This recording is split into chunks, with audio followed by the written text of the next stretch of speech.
পরিবারের ভিতরে ছোটরা ভুল করে। শুধু কি ছোটরাই ভুল করে? শুধু কি ছোটরাই ভুল করে? বড়দের ভুল হয় না?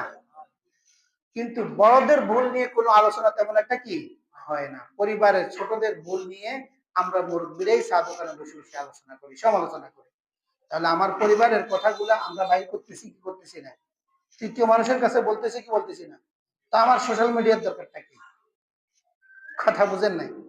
আমরাও ভুলের ঊর্ধ্বে না, আমাদেরও ভুল হয়, কিন্তু আমরা আমাদের ভুলগুলা দেখি না।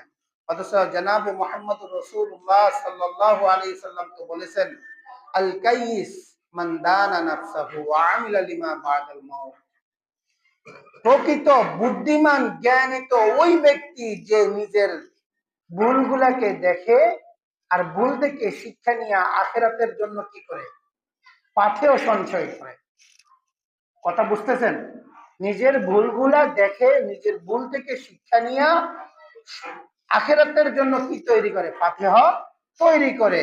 আর বোকা সবচাইতে নির্বোধ তো ওই মানুষগুলা যারা নিজেদের ভুলগুলা দেখে না, অন্যের সমালোচনায় লিপ্ত থাকে আর বলে যে তুই আয় ভুল না করলে কুদ্দুর কুদ্দুর করছি রে, আল্লাহ মাফ করে দিব। আল্লাহ কি করে দিব? মাফ করে দেব। আল্লাহ এত এত টাকা পড়ে নেয় আপনাকে মাফ করার জন্য।